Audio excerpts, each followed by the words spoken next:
Hi guys, it's Julian from IRT, and I'm here to welcome a guest speaker who had a first-hand experience with the climate crisis here in Liège, Belgium.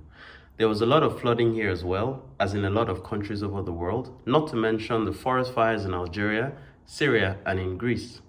So this interview will be in French, but don't worry, we'll have English subtitles for everyone to follow. Bonjour et bienvenue dans un autre épisode de One Health Talks. Aujourd'hui, on a quelqu'un qui a vécu une inondation ici à Liège. Et est-ce que vous pouvez vous présenter? Merci, je m'appelle Olivier. Je suis ici à Liège comme étudiant en master de spécialisation de gestion intégrée des risques sanitaires dans le pays du Sud. D'accord.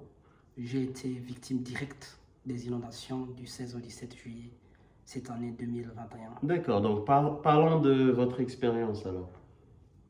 Premièrement, c'était ma première fois de vivre une inondation. J'ai aussi vécu une rue qui se transforme en quelques minutes en un fleuve.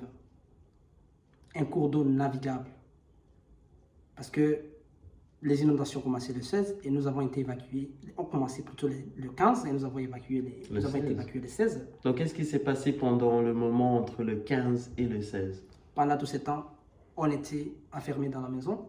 On était monté à l'étage parce que le premier, donc tout ce qui a comme rez-de-chaussée était déjà inondé jusqu'à 2 mètres, plus de 2 mètres de hauteur.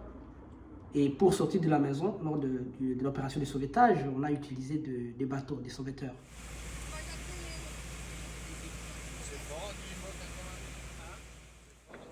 Comme vous pouvez le voir, les pompiers sont en train de nous évacuer par les sauveteurs à la rue de Renory.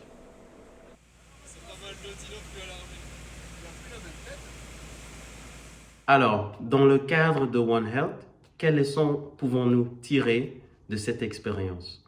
Merci. Dans le cadre du One Health, la leçon que nous pouvons tirer, c'est qu'il s'agit de preuves du changement climatique. Et en termes de risques sanitaires, cela nous expose à beaucoup de problèmes.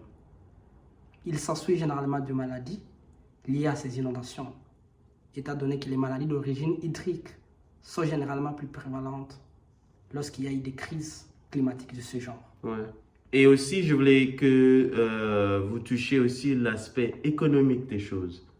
À cause de cette inondation, au niveau One Health, parce que One Health, ça touche non seulement les maladies infectieuses, mais aussi l'aspect social et économique de la santé.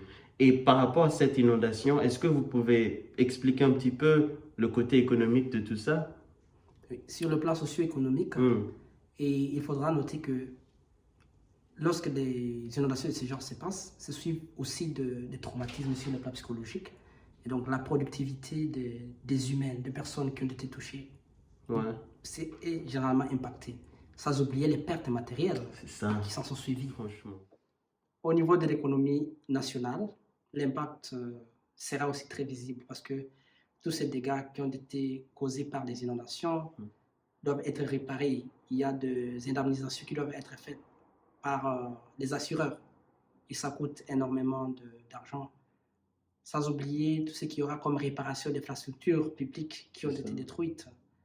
Et cela ne fait qu'exacerber la souffrance et essayer d'augmenter la vulnérabilité. Or, nous savons que dans la vulnérabilité, la sensibilité aux maladies devient aussi plus élevée. C'est ça. Alors, on peut essayer de lier les niveaux socio-économiques de la population à l'état de santé de cette dernière. Merci beaucoup pour avoir partagé votre expérience avec nous et stay tuned for more One Health Talks.